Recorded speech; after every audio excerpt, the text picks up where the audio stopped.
how can we see policing change with the new law?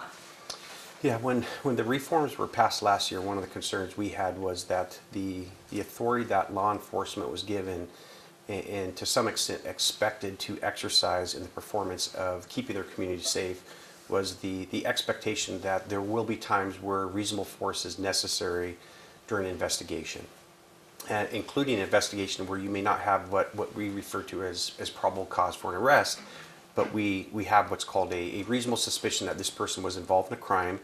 We still have to do more investigation, but we need to keep this person from leaving. And using that as an example, what we really appreciate about this current bill and the bill that passed both houses was that it does go back to giving law enforcement the authority when necessary to use a reasonable force to detain someone who they believe was reasonably likely to have been involved in a crime. And what that looks like in the real world is an example of, it is not uncommon every day Spokane Police Department gets dozens of calls from witnesses, from victims of a crime in progress. As officers are arriving on scene, it is not uncommon that the individual who is alleged to have committed that crime wants to leave because law enforcement is showing up. With the prior reform legislation, officers were not allowed to prevent that person from leaving while they furthered the investigation. That allowed that person to basically escape and leave the area. And by the time the officers were able to get enough information, that person was often long gone. With these new reforms, now what it allows us to do was it brings us back to where the law was prior to the implementation in July of 2021, where when necessary and when given notice, officers are allowed to detain someone temporarily while they finish the investigation. And again, we were the only state in the nation that went to the level of restrictions in July of last year that were obviously implemented. So our view on this as law enforcement is this is going to be a big step forward for us being able to keep our community safe again, because we all want the same thing. We want to live in a safe community. We want to be able to protect people, but we also want to be able to hold those accountable who violated someone's either their property rights or have committed a crime of violence and they're a danger to the community. So this brings us back to where we were, with the caveat though, and that's the important thing. All the other caveats that were included in the reform are still included. A duty to de-escalate, a duty to render aid, a duty to intervene as an officer if you see another officer using force that is not constitutional or is outside policy. So it keeps many of those same safeguards, but gives us back tools that we really need to keep our community safe. Is it fair to say then this bill addresses that concern of the ambiguous wording that came with the original set of reform laws? Yeah, there was a lot of ambiguity with the initial reform laws that were implemented in July of last year. And you would have one department that would interpret it one way and then another department that would interpret it a different way. So you had departments really relying on the interpretation of their legal counselors to decide what authority they did or did not have. And one agency would have a different impression than another agency. So it created this different response based on what jurisdiction you're in. So this will clear up that ambiguity for law enforcement across the state, and you'll see that consistency now that we all want. So earlier today, I did have a chance to speak with the Washington Coalition for Police Accountability. From the get-go, that group has been against these rollback laws, as they refer to them as. One of the concerns they brought up with specifically House Bill 2037 becoming law is seeing, I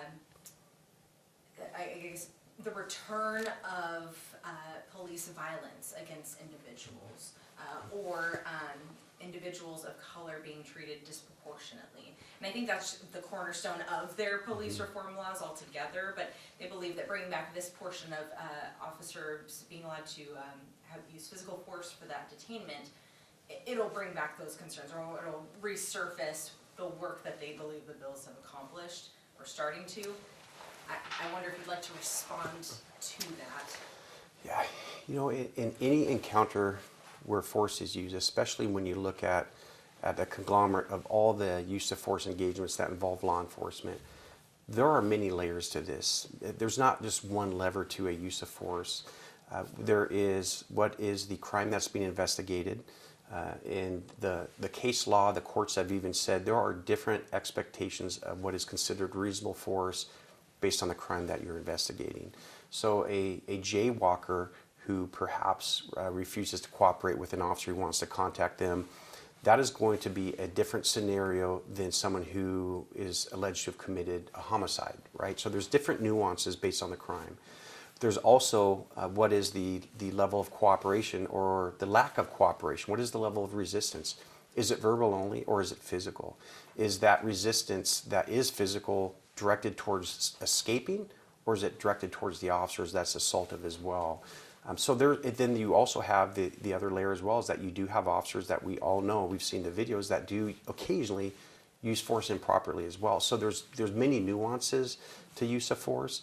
You know, and it's further complicated too when we're talking about the disproportionality as well, is that when you're looking at our crime statistics, specifically as they relate to violent crime in Spokane County, Washington State, and across the nation, crime is not committed proportionally. It's just not. All the data is there, and it's been there for years.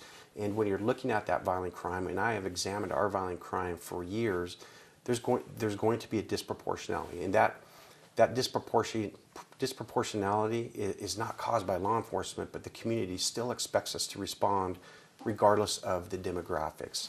So there's a lot of layers to this as well, and when you're looking at demographics as well, the victims of crime are not proportional either. When you're looking at community of color, the victims of crime are disproportionately community of color as well. So again, when you're looking at this, it is a complex issue that requires really a multifaceted view. But the concerns related to what really prompted a lot of the revamping of law enforcement responses across the nation are still addressed at many levels, with many of those other prongs that are still there. Again, the duty to intercede if you see an officer using force that is outside policy or unconstitutional, the duty to report if you see an officer using force that's inappropriate, the duty to render aid, the duty to de-escalate. In other words, these are all things where we expect you to do this, and we're actually telling you have to do this. And there's an added layer of review now to uses of force. So instead of just a department reviewing a use of force as it occurs, which is typical for every use of force that we have, you also now have the training commission, which is comprised of more civilians than not civilians. They have an opportunity as well to review any use of force from any agency anywhere in the state as well. So you have an additional layer of review from the training commission as well. And then there's also now another layer besides just department-related sanctions that may occur if there was improper uses of force. You also now have the training commission that is not only empowered but expected to also potentially remove that officer's certification or suspend it if they see a use of force that is outside the department policy or unconstitutional. So there's been extra safeguards that have been put in place through the training commission. There has been the same expectations for officers to consider before using force have not changed at all. And to kind of add to that, part of the new law plugs in that reasonable care, and it essentially says, you know, using, exhausting all sort of de-escalation tactics before moving to physical force, essentially. And I brought that up to the coalition, you know, isn't that enough? I mean, isn't that the goal to, you know, try to avoid physical force if possible? And if that's still part of the law, I don't know, do you think that's enough to meet that goal as well? Yeah, I think, and again, it's always dangerous to try to speak for all law enforcement, Sure. right? And I certainly would not want to speak for all of my own members, let alone all law enforcement in Washington State. But I think overwhelmingly, the overwhelming majority of law enforcement, especially in this day and age, they're going to do everything they reasonably can to avoid using force because of the level of scrutiny, because of the appearance of using force. Even force that is justified, it's never pretty. It's just never pretty when you're trying to get someone into custody who absolutely does not want to be taken into custody. But we also acknowledge that that's what the community expects us to do. If someone has broken the law, they want us to take them into custody, even when they don't want to be taken into custody. but they want us to do it reasonably. So there, a lot of their concerns. I certainly have no right to tell anyone how they should feel. One of the things that I know the Washington Sheriffs and Police Chiefs Association came out with, and they represent all law enforcement in the state, all municipal, all sheriff's offices as well, is we also want to work with the community as well, that understanding that typically there's two parties involved. There's the police officer who's been called to the scene, and there's an expectation by the community that we keep the community safe, often, not always, but often through arrests. But we also want to work on the community of really how do we encourage those folks who we do have to take into custody to cooperate as well. And that's really the other piece we have to examine when we're looking at a lot of these incidents that have occurred is really encouraging a lot of these community leaders who have tremendous clout within their circles is what the ACLU has also come out publicly and said, which is that if you disagree, still cooperate. You can file your complaint or your lawsuit later, but at that time, just cooperate with what the officer is telling you. So that's another piece here as well, is I know we've been focused on law enforcement, and we should. We're the most visible form of government. We are the only really visible local branch that is empowered and expected to use reasonable force to get people into custody. So we should focus on that as a democracy. I don't think anyone would dispute that. But we also have to look at the other half of the equation. That is, who are we trying to get into custody? And I know that's not popular to say that. I know that it's not. But that's also a part of the equation that we also have to start examining if we want to try to lower force for all of us as well, is look at both parts of the equations as well. Definitely. I think that part hits it on the head. I was hoping you might be able to respond to the governor's comments about the bill. When he had signed it last week, he called it a reasonable bill that strikes balance between the safety of not only officers but the individuals they interact with. And it also kind of I didn't really touch on this, but he said it also helps clarify, keeping them in place for the time being to essentially, in the extreme side of things, prevent future violence happening in that moment.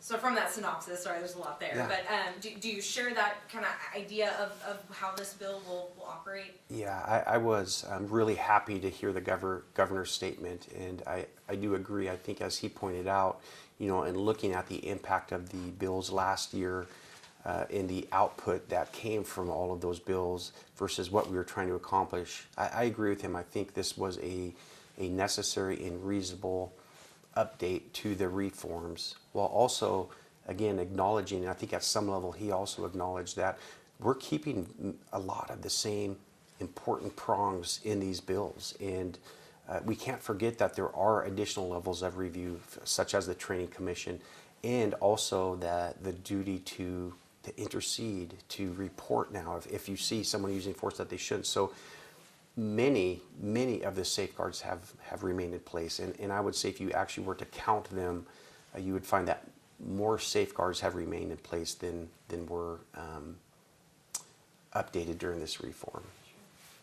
I think that hits it on the head. Is there anything else that you'd like to add? In a synopsis, it sounds like your takeaway is this is allowing officers, the streets to be a bit safer again because of that, how officers can respond. Yeah, absolutely. I got a quote here from Steve Strand. He's the director for WASPIC as well, and I use him as well because he hears the stories from municipalities and sheriff's departments all across the state. And his quote is, and they posted on their website, is, "I have never seen criminals as emboldened as they are now." And that is our experience, and clearly the experience of law enforcement across the rest of the state. And part of that was the reforms in what they went too far in allowing folks to flee. And in the process of fleeing, many times you don't know the identity of the person that's fleeing. You have them right there, and prior to the reforms you could detain them, but you don't know who they are, and they just victimize somebody, whether it's a crime of violence or a property crime, a burglary, or someone breaking into a car in the middle of the night who try to detain, they take off fleeing. So to your point, this does now allow us to have those tools back to detain them and be able to prevent them from, hopefully, ideally, continuing down that crime spree that they may be right in the middle of as well. Initial reaction from on behalf of our sheriff's office, is this a good thing that House Bill 2037 relating to use of force to detain an individual has been passed into law in Washington state. Yeah, it is a very good thing, not just for the sheriff's office, but for all of law enforcement in the state of Washington. Not only that it was passed and signed, but that it goes into effect immediately. What does this mean now for law enforcement? Kind of on the note of the concern law enforcement had with how ambiguous the wording was with the original laws. What does this mean now, bringing that physical force back into being able to detain someone? How might we see that affecting how law enforcement responds to crime? Well, the problem with the ambiguous language in the previous legislation was in times of stress, when officers, deputies were out taking proactive actions, using proactive policing techniques, you always want law enforcement to be able to make decisive and take decisive action. And when the laws incorporated ambiguous language, it caused a lot of officers, deputies throughout the state some concern that they were going to unintentionally act inappropriately, and they didn't understand what the legislator's intent was. Well, now with this new legislation, I believe that the legislature was very overt with their intent with this new legislation. It clarified some definitions in the law that the Attorney General said the clarifications were necessary, and I believe the legislature took a lot of time to make sure that they were very clear with this new legislation. And I know in the months and over the year that we've had these police reform laws in place, the biggest concern, aside from the ambiguous language that law enforcement had, was a lot of times we'd see in press releases, that sort of thing, when some sort of crime incident happened, we'd be told on the media side of things that law enforcement couldn't pursue this individual or couldn't detain them. Is that going to change under this new law, and how is that better for law enforcement as far as safety goes? Well, with this new legislation, it does very clearly describe the situations where the legislature wants us to take action. And the ambiguity is what prevented action at times, right? Because law enforcement couldn't be confident in the actions they were taking, and whether it would be legal or not. So with this new legislation, that ambiguity is removed for the most part. Nothing has changed with the pursuit laws from the last legislation that did not pass. But we do look forward to working with the legislature in the future to get a pursuit policy that's going to be a little more palatable for law enforcement and for the public, frankly. Yeah. Just here about half an hour ago, I spoke with two members of the Washington Coalition for Police Accountability, supporters of the original police reform laws. In their response, they asked the governor to veto Section 3 of the bill, which specifically talked about that physical force and when force was allowed. Their belief remains, with this bill becoming a law and adding the allowability of force being used, physical force, is that violence at the hand of police officers will jump back up again. Do you agree with that, or I guess what would you want to say to their stance on this? I would say that we as law enforcement leaders would really like to take the opportunity to sit down and examine the claims and the statistics around police use of force to show that police use of force is relatively very, very minor statistically with all incidents in this nation and in this state. The legislation does a great job of taking us back to long-held policing standards, use of force standards that have been recognized not only in the Washington State Supreme Court, but in the U.S. Supreme Court, and really allows police officers to effectively police communities. We are always willing and available to talk to concerned citizens and concerned groups about techniques and laws and legislation. We just really need to have better relationships with those community groups to say, this is why we do what we do, and this is how we employ the techniques that we do. And then, again, educate them. We can hear their concerns and figure out a path forward. That's the most effective way to address this. So it sounds like the sheriff's office is willing and has been to come to the table and talk through that sort of thing.